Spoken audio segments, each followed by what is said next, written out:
Hi, thanks for watching. Okay, this will be part 3 of my recent deep dive into Chad Daybell. Okay, the trial is ongoing. Today was a big bombshell day. I'm not going to really talk about the trial right now. I kind of want to do a sort of a deep dive on Chad. And I was talking in earlier videos about, how honest is Chad in light of his supposedly honest religious beliefs? Big question. I mean, I think most people can tell Chad is really a very dishonest person, but in the context of what seemed to be very earnest beliefs that he has. Okay. In this video, I'd like to talk about why Chad's children are so loyal to him. They're just completely loyal to Chad. Okay, and it's an interesting question because I think if my father was convicted of a serious crime, I might be loyal as a son.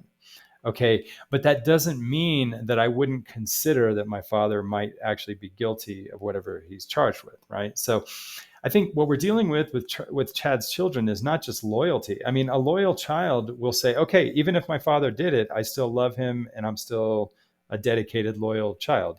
Whatever he did. Even if he killed my mother, even if he shot up a school or whatever. That's my father. I mean, that's loyalty, but that would be an example of loyalty where you actually admit the possibility that they're guilty, right? It's a different kind of loyalty when you can't even consider the possibility that they might be guilty. Okay. And I think any of us who saw the Scott Peterson case, okay, the Scott and Lacey Peterson case in California, we saw the phenomenon, okay, of Scott's parents. All right. That would be Lee Peterson and I can't remember the mother's name. Anyway, the mother was the one who had the oxygen, and she was like really, she was like really loyal to her son. In my analysis, I think the mother, could consider the possibility that Scott was actually guilty, right? But I think the father, Lee Peterson, I think he seemed to me like a person who didn't really want to consider and wasn't willing to consider the possibility that his son was actually guilty. I think I saw a little more of that. I think with the mother, I kind of got the idea that she was kind of such a dark person in a way, not to mention dark and light, but, I felt like she was kind of so cynical as a person that even if her son was guilty, I think she would be 100% behind him, so different types of loyalty, right? Um, and I think, for example, like I wouldn't be like Scott's mom. If let's say my father was convicted of something, and I thought, I had to consider whether he maybe was guilty or not. I could actually be loyal in the sense that even if he is guilty, I'm not going to defend him in the sense of trying to portray a falsehood that he's innocent, like Scott Peterson's mother. But I would actually say, okay, maybe he's guilty. I accept that, but he's still my father, and I'm still loyal.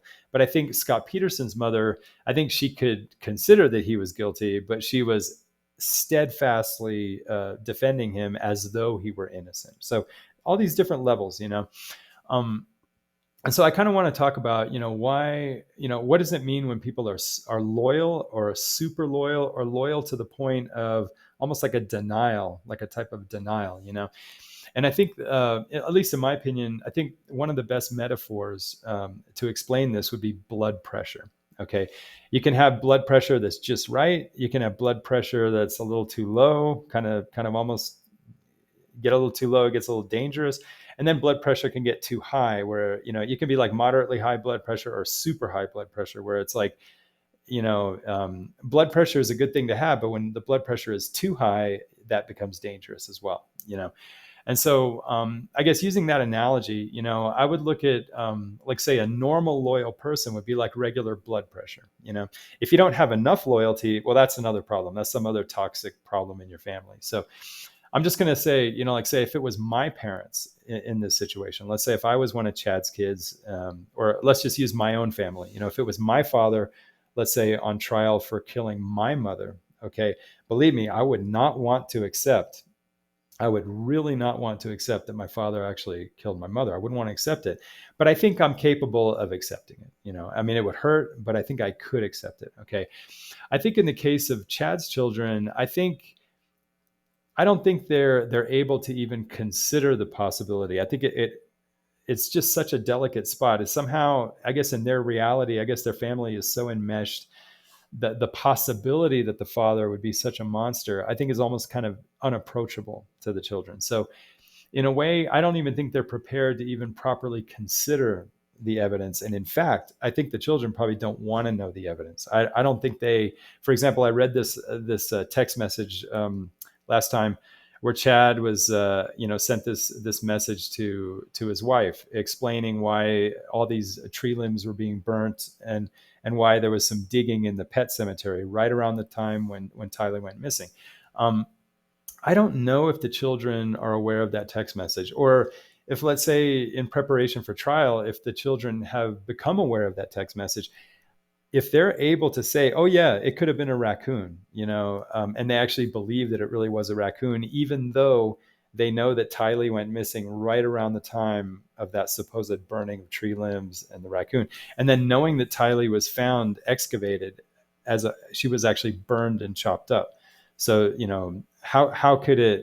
how can you ignore that coincidence? I mean, how can you explain that Chad was actually burning tree limbs and actually buried a raccoon, and then somehow Tylee is also burned and buried and chopped up at the very same time? I think if the children can see that, and if their response is that, oh no, my father actually, I believe he found a raccoon, okay, that means that they are not able to process reality, okay, and something is going on where they have some kind of mental block where they just cannot consider. They just can't even consider the possibility. So they're not really processing the evidence. Okay. Um, anyway, I'm just saying, I kind of look at it as similar to blood pressure, because if it was my parent, believe me, I don't want to think my father killed anybody, but if I had to consider it, I mean, it would hurt, but I guess I could consider it and it would just hurt me, but for some reason, I think the Daybell kids, they just can't even approach that. And to me, that's very similar to the Lee Peterson versus Scott Peterson. I don't think Lee Peterson, he could entertain the possibility that his sweet, wonderful young son could actually kill somebody, and I think that's kind of a similar thing. But you can still see a few little tells, because, for example, when there's that cop car video where Chad is with Emma and they're having this conversation, Emma actually sort of confronts him just a little bit. She says, "Hey, they found human remains." And then she says, "Oh, but I can see in your face that you're surprised." And it was almost like a relief to her. In other words, Emma Daybell for a second was kind of wondering, how is my father going to respond to that? And then she saw in his face the look of surprise, and that's all I need to know. I'm not going to question it, So you can see that Emma would almost approach it. But then as soon as Chad just gave her the slightest sign, that he seemed innocent, then it was all off the table. And so I just kind of look at that as sort of similar to like blood pressure. For example, like, I'm also loyal to my father, and in fact, I might be in a minority of people, because you look at like Lori's family members, you look at Rex Connor, and you look at her brother Adam Cox, and in their podcast, that they're just really like I don't even know Lori. That's not the Lori I used to know, like disowning her basically. If my father was actually guilty of a capital crime, and let's say he was put on death row or whatever, I'd say, fine, I accept my father did that, but that's my father. Okay. And I can be loyal even to a person who's done terrible things, So, I mean, that's a type of loyalty. But then if loyalty gets so intense to the point where you can't even process reality, and you're not even willing to consider ideas that could challenge your concept of your parent or your father or whatever, that might be where the blood pressure gets so high, where it's so much loyalty that it's almost like, what's the toxic thing going on here? Like, say, if somebody's blood pressure is super high, you're going to ask a question: has that person been given a poison? Are they eating too much salt? Is there something toxic in their life, or do they have some kind of heart disease, or something, whatever? Or let's say kidney disease can cause blood pressure problems, So basically, when I see the blood pressure so high, the loyalty so high, my question is, this is a toxic situation, okay? And what's really interesting here is that, Chad very likely killed their mother. Okay. So these are people who are victims. The children are victims of Chad. Okay. So Chad is able to conjure almost this magic where his victims, the people who are victims of almost the worst crime you could commit. I think a lot of people would say, I'd rather you kill me than kill my mother. Right. So Chad has committed a crime on his children that is even arguably worse than even killing the children. I mean, from the children's perspective, it's like killing my mother is worse than killing me. And so he's done something to him. He's made them victims. And somehow out of that, he's pulled the rabbit out of the hat. It's almost like a magic trick where the kids are so steadfastly loyal to him that it almost seems impossible. And that's really kind of a magic trick because it's almost like doing the impossible. But I think it's amazing because Chad's children are so steadfastly behind him and behind what really seems to the rest of us to be just outrageous. I mean, the defense that the children are going to put up for Chad is that, number one, that they're going to back him up that his mother was killed by natural causes, right? And the other thing is they may back him up. We'll see what the cross examinations look like with the children later as they are witnesses, but they may actually try to defend Chad in terms of it actually being a raccoon when Chad said the raccoon and tree limb burning text message, right? So I think for most of us, those look like outrageous possibilities, right? Like the idea that Tammy was actually in poor health, that seems, I think, to most of us like kind of outrageous. And it also seems kind of outrageous that Chad was really just innocently burning a bunch of trees right around the time when Tylee was chopped up and burned and put in the ground over there. So, the children are going to back him up, but us knowing that the children are his victims, how can he pull off that magic trick, And so, I don't know. I guess, I'm sorry, I get a little flustered, but no, I really think that I don't know if it's just Chad is just a good brainwasher, or maybe he's just taking advantage of the fact that his children have grown up in such a sheltered environment, almost like they live almost like this completely separate world. They're almost like Amish people. They live in this Mormon bubble. And they have this concept of, the ideal family. The ideal family is central to the Mormon cosmology, right? And so I think the children are so vulnerable in the sense that they've been raised in such a overprotected, very specialized environment where the family is held so high, and they've been raised to regard Chad as such a high person, that the idea of losing their mother and then at the same time discovering that their father is a monster, I think that is just unapproachable to those children. And I think Chad is taking advantage of it. Okay. I think he's taking advantage of it.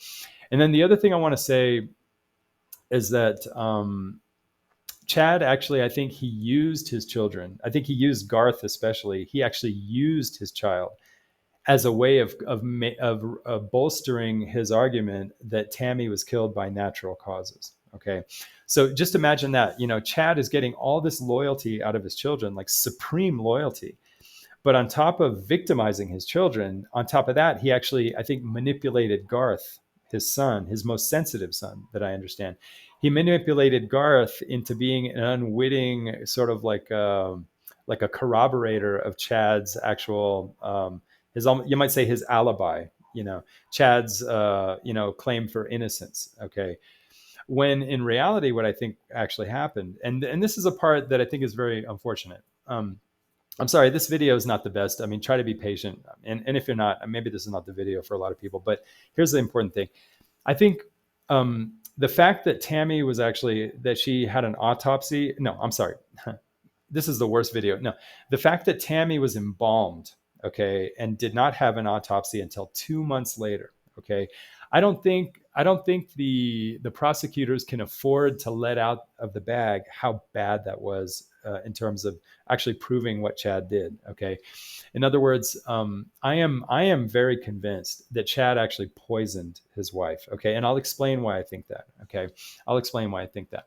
Number one, Chad, if he was going to try to kill his wife, remember, anytime you try to do something, let's say especially by yourself, if you try to kill someone by yourself, okay, and you make any mistakes and it's not successful, you're going to look terrible. Okay. So if Chad was going to try to make an attempt on Tammy's life, there's two things he had to do. Okay. Number one, he had to commit the murder in a way that there wasn't even a chance that Tammy could survive.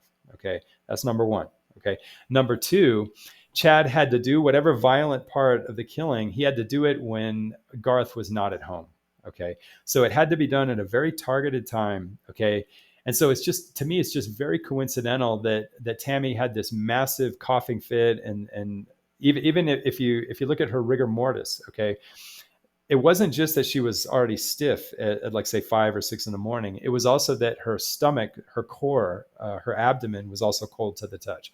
So even though the medical examiner from Utah is, I think too much. I think he's a little bit too much of the medical examiner from Utah. He's too conservative.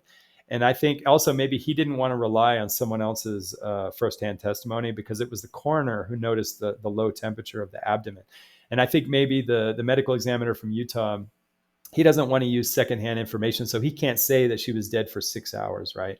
But I think using common sense, if we believe the coroner at least was accurate when she touched the abdomen, okay, Tammy's abdomen was cold enough that I think we could say she was dead for several hours, okay, probably for 6 hours, okay.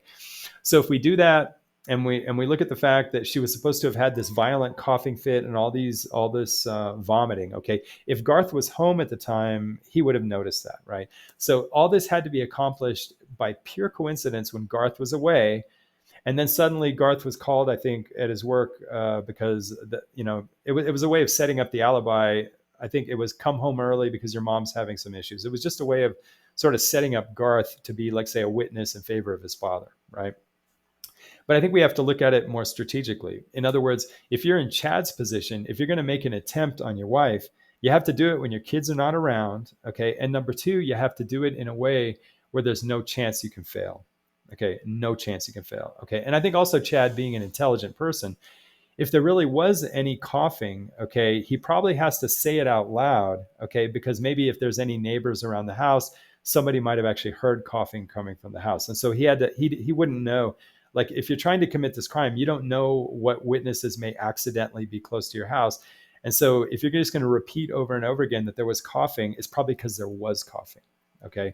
And if you say there was vomiting, it's probably because there was vomiting. I think Chad is also naive enough that he weaves enough truth into what he's saying, because he can't. I don't think Chad can stomach being such an outrageous liar that he just departs completely from what happened. I think his lie has to somewhat weave into what actually happened. Okay, so what do I think happened? I think Chad knew that he could not fail. He could not have any accident trying to kill his wife. It had to be 100% successful. Okay, and if you're just with your bare hands going to try to, like, say, choke somebody, there's no sign on Tammy's neck that she was choked in a way that could actually kill a person, right?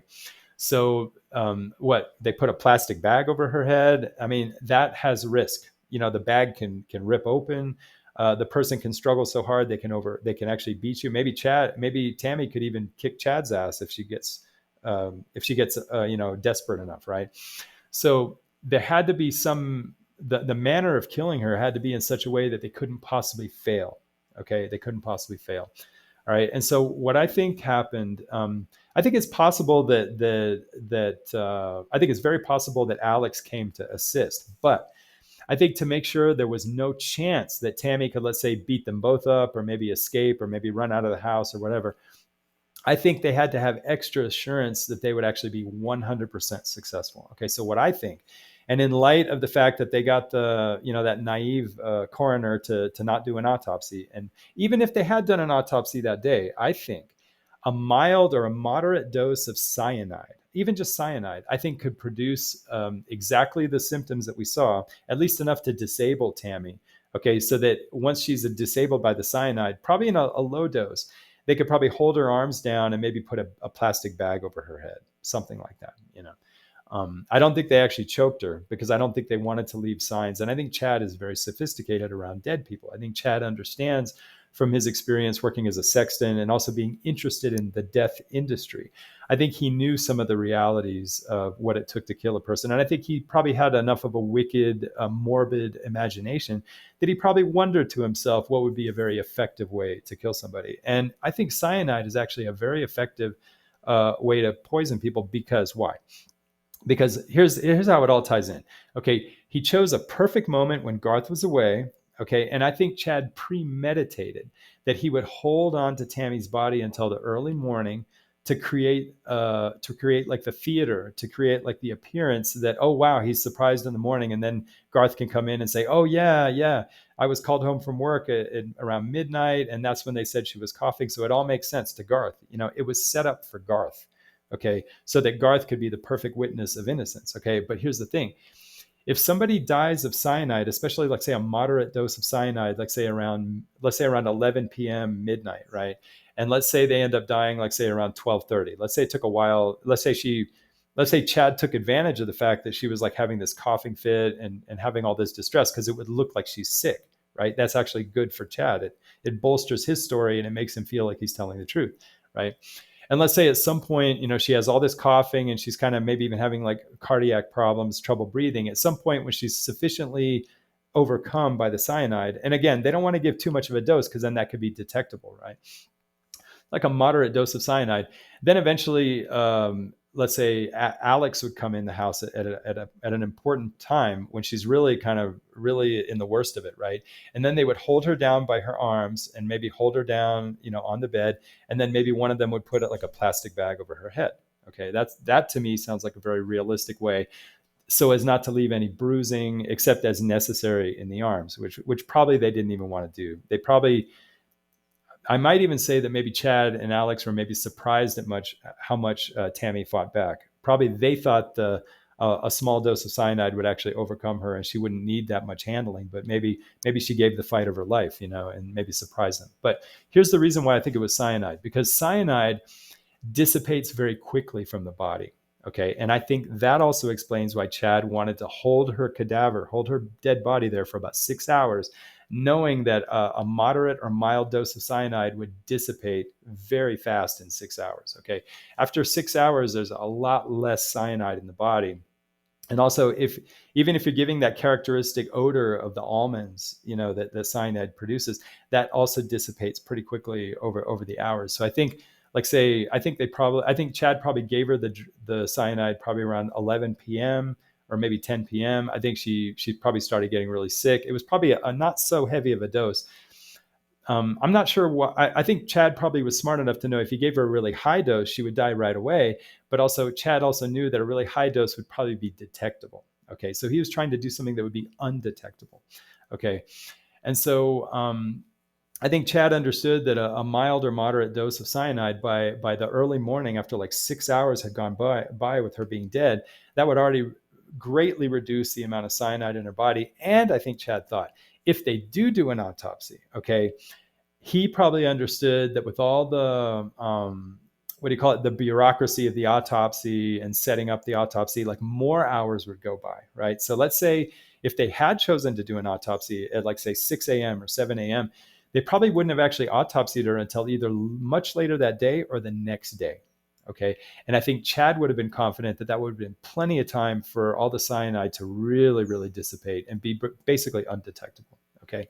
But once she was actually embalmed instead of an autopsy, right? She was embalmed. Now that makes cyanide even harder to detect. But then the doctor was saying, like the medical examiner in Utah was saying, well, but we can still look at the liver. Okay. Well, the thing is, this was after 2 months. Okay. The body had been embalmed and buried for 2 months. Okay. I personally think that the liver sample cannot give a reliable, it can't give a reliable information about whether there was a small amount of cyanide present 2 months earlier, because cyanide breaks down very quickly in dead bodies. Okay. And so I think personally, I just think a lot of people have talked about potassium chloride or, other poisons, but I just think a modest, very modest dose of cyanide would actually do the trick if you held the body for like 6 hours to let the very detectable levels go down so you couldn't smell it, especially, And so I just think that's pretty much what happened. And unfortunately, because Tammy was embalmed and because the autopsy didn't take place for 2 months, the prosecutors can't talk about this. They can't, because they have no evidence. All right. All that evidence was gone. Okay. So it actually makes Chad look good. And if they want to try to say that Chad just manhandled her, okay, I think for a jury, I think psychologically we know that, well, how do you explain no marks on her neck? Okay, how do you explain it just on her, just on her arms? It seems to me like there would be some evidence on her face or her neck. And the other thing is that Chad just doesn't look like an aggressive enough person to just personally just kill somebody, especially if you don't leave any signs on the neck. So, you know, I don't know. I mean, unfortunately, when you cannot, okay, unfortunately, as a prosecution, if you lose the evidence of what really happened, okay, and then you have to be kind of vague about what happened, I think that increases the chances that the jury is going to find some sense that the prosecutor is not getting the theory right. So in a way, I think Chad was actually successful in killing Tammy. But here's the thing: he actually used his child Chad as an instrument in this murder plot. Okay, so a person like in Garth, I'm sorry, he used his son Garth, his son Garth, as an instrument in this murder plot. So if I was Garth, as a sensitive person, I mean, I have to wonder if Garth feels like maybe he was used by his father, right? But I think because nobody has put cyanide on the table and the poisoning has just nobody can propose poisoning because there's been no evidence of poisoning, right? And so because the poisoning idea just seems like it's not even in the prosecution's theory. Okay, I think Garth can feel pretty comfortable that, hey, maybe my dad's right. So in a way, I think Chad got away with it. In a way, I hate to say. Now, I'm sure the jury could convict him. I'm not saying the jury won't convict him, but I think in a way, Chad has been successful, okay, in getting off the table what really happened to Tammy, how she really died. Okay. And I think Chad has successfully implanted, at least in Garth and his children, okay, I think he's implanted the idea that Tammy wasn't feeling well. And Garth feels like, hey, yeah, they called me. They said she wasn't feeling well. And the next day she's dead. And so that just fits perfectly. So I think Chad has successfully convinced his children, okay, that what happened was that Tammy actually wasn't healthy. And I think deep down inside, the children think, and my dad even predicted it, and it's like, we knew this was going to happen, right? And so he sort of implanted them with this idea that their mother wasn't well, okay? And I think that, so it's just interesting to me that Chad can pull off this magic trick where his children are so incredibly loyal to him, like almost unreasonably loyal to him, okay? Even more than I would be with my parent. Um, Now, granted, again, like I could accept my father killing somebody and I would still be loyal to him, but I would still accept that he killed. But see, I think his children are so loyal, like to the point of high blood pressure, like too much loyalty, where they can't even accept the possibility that their father could be like the worst monster possible. Because I think maybe the children don't want to consider how much victims they really are, and to think that their father really has victimized them in the worst way and used them and is continuing to use them even now. Like, and I think John Pryor knows this. John Pryor knows that he has no case. He can't really give the complete defense without using the children to bolster basically a story that will let Chad get away with. I think what he really did was that I think he really poisoned his wife. Okay. So I just think it's just kind of like, it's kind of sad to me that Chad, in a way, even if he's guilty, I think he's still going to get away with the public not knowing what really happened, and there being no way forensically to actually test the possibility that maybe he used like a moderate dose of cyanide. So anyway, the whole point of this video is that Chad has managed to get like maximum like toxic loyalty out of his children, when in reality the children are avoiding the fact that they are victims of Chad. I just think, to me, that's just amazing. And I don't even know how I would do something. You have to be so cunning. I think you have to be so cunning. You can't even plan something like that. It has to just come naturally. And I think for Chad, that just came naturally, just to be that cunning and that manipulative and that horrible, that he could really pull off, I think, in a way, a successful murder, because even if he is convicted, I don't think he's going to be convicted on the actual theory of what he really did.